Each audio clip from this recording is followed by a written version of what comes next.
Oi, queridos, boa noite. Nós queremos agradecer ao Senhor pela vida de cada um de vocês, pela sua casa, pela sua família.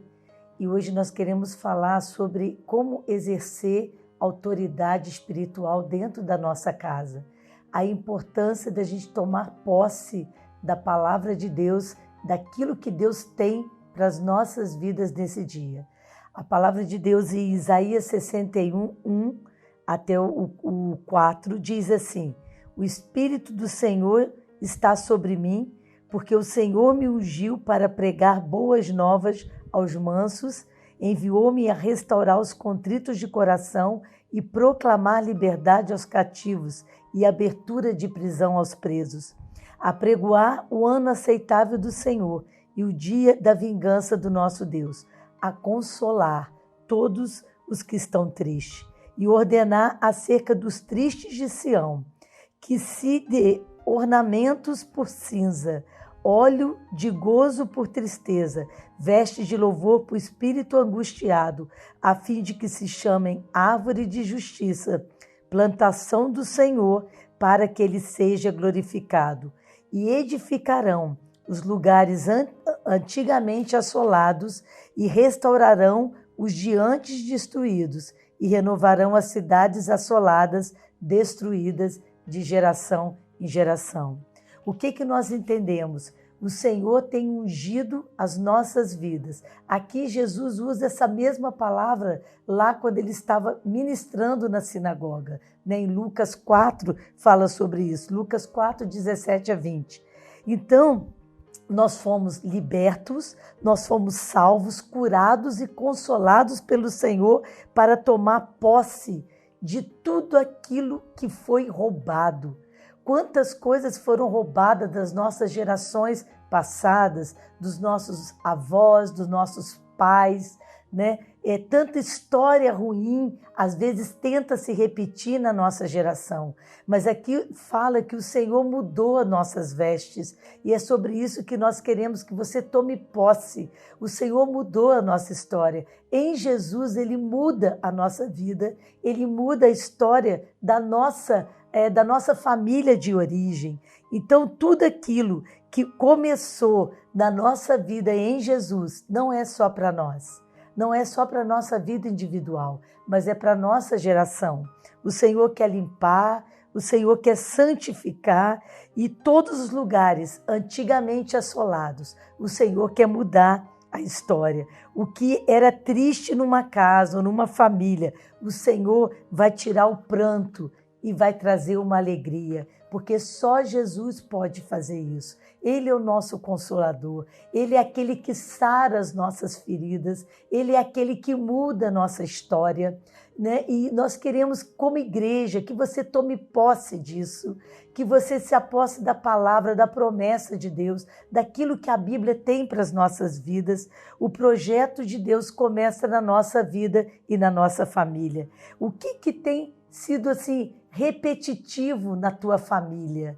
O que você vê, às vezes, pensando nos teus avós, nos teus pais? O que nessas histórias tem se repetido? Eu coloquei aqui algumas coisas que às vezes se repete de família em família, como algumas doenças específicas, divórcios, dependência química, né? Alcoolismo, drogas, falências, problemas financeiros, pessoas que não conseguem romper e parece que aquilo vem assim de geração em geração, depressão, brigas, confusão, né? Então, o que nós precisamos fazer? Quebrar de tudo aquilo que resiste, tudo aquilo que tenta vir contra a nossa casa hoje, para que tudo isso venha a ser destruído no nome de Jesus e declarar libertação, declarar consolo, restauração para toda a nossa geração. E o interessante é que assim, a mesma autoridade que estava sobre Jesus, essa autoridade Jesus passou aos discípulos, isso é, a sua igreja. Então, nós somos a igreja de Cristo. E essa autoridade de repreender, de fazer toda essa boa obra, está sobre a nossa vida. E assim, o interessante é que Deus escolheu numa família para começar essa obra. Então, assim, certamente Deus escolheu você para cumprir essa obra, né? Essa determinação, para que haja mudança na sua família. Então, Deus sempre levanta um para fazer essa obra. E essa autoridade que está sobre os apóstolos, né? Está lá em João 10, 17, em Lucas 10, 17, quando ele viu os 70, né, apóstolos, os 70, né, e eles ficaram assim muito perplexos diante da autoridade do nome de Jesus. Quer dizer, então essa mesma autoridade, né, sobre as trevas, sobre o mundo, também está sobre a nossa vida. Então, assim, o desejo de Deus é que a gente venha exercer essa autoridade. E assim, se tem alguma área e se tem alguém dentro da tua casa que precisa de restauração, hoje é o dia do Senhor. Hoje é o dia da gente se levantar com autoridade, com graça, com unção de Deus, para a gente tomar posse. Tudo aquilo que pertence ao Senhor, né? Tudo aquilo que o Senhor quer restaurar, Ele vai começar a fazer.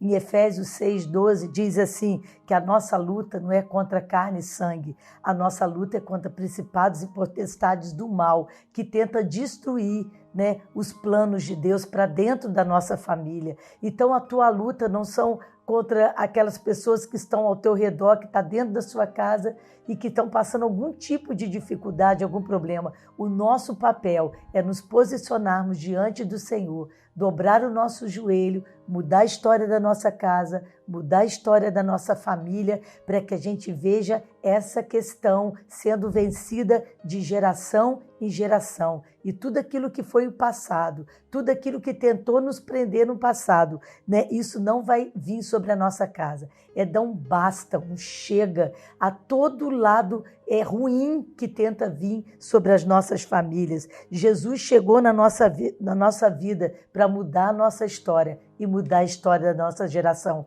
Não se esqueçam disso, toma posse disso. Né? Nós estamos escrevendo uma nova história, nós estamos escrevendo algo novo, promessa de Deus para nossa casa, e nós vamos profetizar. Oséias 4:6 diz que o povo, né, perece, está sendo destruído por falta de conhecimento. Nós precisamos ter conhecimento da palavra, precisamos saber das promessas de Deus para a gente abrir a boca com autoridade, com graça que nos foi dada para que a gente possa tomar posse disso. João 14:12 diz assim, aquele que crê em mim fará também obras que eu faço e outras maiores fará, porque eu vou para junto do Pai. O que Jesus está falando aqui? Que aquilo que Ele fez, nós também faríamos. E o que Jesus fez? Jesus curou, Jesus libertou, Jesus proclamou a palavra dEle, e é isso que nós vamos fazer. Curar, levar uma palavra de consolo, né? Trazer uma palavra de cura para a nossa família, ver milagres acontecendo dentro da nossa casa. Se nós ainda não vimos, se ainda não chegou esse tempo de Deus na nossa casa, nós vamos ver, porque nós vamos ver milagres, vamos ver cura do Senhor vindo sobre a nossa casa. E precisamos exercer isso, precisamos nos levantar em Deus para exercer essa autoridade que o Senhor nos deu, né? O diabo, ele tem controlado esse mundo, mas na nossa casa, quem governa e quem controla é o Espírito Santo de Deus. Deus é que reina na nossa casa. Amém. E assim, nós podemos reescrever a história que Deus tem para a nossa vida. Nós não podemos deixar que o mundo escreva a nossa história, mas nós podemos reescrever a nossa história, nós podemos mudar. E assim, a nossa parte é tão importante como os milagres que Jesus fez quando ele falava assim, o que vocês têm aí para multiplicar? No caso, eles tinham peixe e pão. Então Jesus multiplicou o que eles tinham. Então, assim, o que nós temos para multiplicar? Então, assim, nós temos a visão de Deus, temos o entendimento de Deus, e Jesus quer que nós façamos parte do milagre da transformação. Então, assim, nós estamos inseridos no contexto de Deus, de reescrever a nossa história, de reescrever a história da nossa família. Então, assim, nós temos participação em reescrever essa história. E lá em Marcos 16:15, Jesus fala sobre a grande comissão de ir por toda a terra, pregar o evangelho, curar os enfermos, libertar os cativos. E Mateus também fala sobre isso, fazer discípulos. Então o que a gente entende? Que nós somos uma ferramenta de Deus para reescrever a história na nossa vida, da nossa família e na vida de outras pessoas. Então assim, nós somos parte disso. Deus levantou a gente para fazer isso. Deus não vai levantar uma outra pessoa. Foi o que Liana falou. É assim, o mundo jaz no maligno, né? Em 1 João 5,19 fala sobre isso. O mundo jaz no maligno, mas a nossa família está no Senhor. Então o mundo pode até estar no maligno, mas a nossa casa está em Deus. E então assim, por que ela está em Deus? Porque nós tomamos posse de mudar a história da nossa família.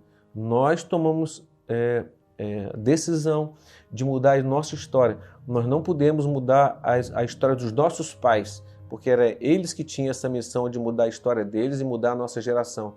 Mas como eles não fizeram isso, então assim, nós estamos fazendo a nossa parte. Nós mudamos a nossa história e queremos fazer parte da mudança da história dos nossos filhos. Então nós somos ferramentas de Deus ativas para que haja essa transformação. Então a Bíblia, ela é a ferramenta de Deus, ela na nossa vida, ela é uma ferramenta de fé. Então o que é fé? Você crer numa coisa que você ainda não está vendo. Então assim, hoje muitas coisas que nós visualizávamos antes, mas não tinha acontecido ainda, e por questão de fé, hoje nós estamos vivenciando a fé que nós colocamos em ação. Tem coisas que a gente está crendo que a gente não viu ainda, mas nós sabemos, temos certeza que Deus vai fazer. Eu lembro que o Paul Yan-Shu um coreano, ele é da maior igreja, né, do mundo, e ele falava assim, né, ele era um homem de fé, e ele falava assim, imagina um quadro pintado do que você quer que aconteça com a sua vida, com a sua família. Então, o que é isso? Ainda não aconteceu, mas você visualizava aquilo que você queria que acontecesse. Então, o que significa isso? Você trazer para a materialidade, você para trazer para a existência aquilo que ainda não aconteceu. E quando nós fazemos isso, nós exercemos a nossa fé. E quando nós exercemos a nossa fé, nós agradamos o coração de Deus e Deus é fiel para cumprir a palavra dele sobre a nossa vida e sobre tudo aquilo que nós intercedemos diante dele. E tem uma palavra profética, está em Isaías 61, que nós já lemos, mas o 6 e o 7, olha que tremendo, tome posse disso. Mas vós sereis chamados sacerdotes do Senhor e vos chamarão ministro do nosso Deus. Comereis das riquezas das nações e na sua glória vos gloriareis. Por vossa dupla vergonha e afronta, exultarão pela sua parte, pelo que na sua terra possuirão o dobro e terão perpétua alegria. O que o Senhor está falando? Tudo aquilo que pode ter sido ruim, né? Tudo aquilo que foi vergonhoso, o Senhor vai ver dupla honra sobre a tua vida, sobre a tua geração, sobre a tua família bendita. E o Senhor completa essa palavra aqui no 9, no versículo 9 diz, e a sua posteridade será conhecida entre as nações, e os seus descendentes no meio dos povos. Todos quanto os virem, os conhecerão como semente bendita do Senhor. A tua semente, a tua geração é bendita do Senhor e todos vão ver e vão reconhecer, porque Deus fez isso, porque Deus está nesse negócio. Né? Então isso é o que nós queremos. Exerça autoridade, queridos. Exerça, você que é pai ou você que é mãe, ou seja, qual for o teu posicionamento, exerça autoridade espiritual e você vai ver se cumprindo, né, esse Isaías na tua vida e na tua geração e na tua casa. Que Deus abençoe. E também uma ferramenta bem prática é assim, como que a gente consegue exercer essa autoridade, conforme Liana está falando? Exercer essa autoridade significa a gente vivenciar isso, nós sermos um exemplo vivo da palavra de Deus. Então, essa é uma autoridade que a gente exerce dentro da nossa família ou sobre a vida das pessoas. Então, assim, há quem diga que o nosso testemunho ele precisa ser tão forte que, às vezes, a gente não precisa nem de falar, porque a nossa própria vida diz aquilo que nós estamos vivenciando. E que seja assim, o Senhor, através do Espírito Santo, Ele traz essa atitude sobre a nossa vida, em conforto, e fortalece a nossa fé. Então, assim, tome posse da palavra de Deus, Amém. Viva a palavra do Senhor e o teu testemunho vai influenciar, vai mudar a vida de tantas pessoas. Então assim, não esqueça, leia os versículos, compartilhe, faça uma análise de como está a sua família hoje, o que você gostaria que fosse mudado, o que você gostaria que fosse transformado. Comece então a usar as ferramentas que Deus está colocando na mão da sua igreja nesses dias, através da oração, da intercessão, do jejum, de ler a palavra. Eu queria ressaltar uma coisa aqui muito importante. Não deixe de ler a palavra ou livros, né, também que falam sobre as coisas de Deus, referente às coisas de Deus. Porque a gente tem visto as pessoas mais fracas na fé, são aquelas pessoas que não têm hábito de ler. Isso é a mesma coisa que pessoas que não se alimentam com a comida natural, elas emagrecem, elas enfraquecem. Então assim, você quer ser forte na fé, então leia a palavra, leia livros, invista na sua vida, dê alimento para o teu espírito. Preste atenção, pessoas fracas na fé são aquelas pessoas que não fazem uso de leitura, que não buscam alimentar o seu espírito. Então que Deus os abençoe, porque esse é o desejo de Deus para você, para a sua casa e toda a sua descendência. Amém.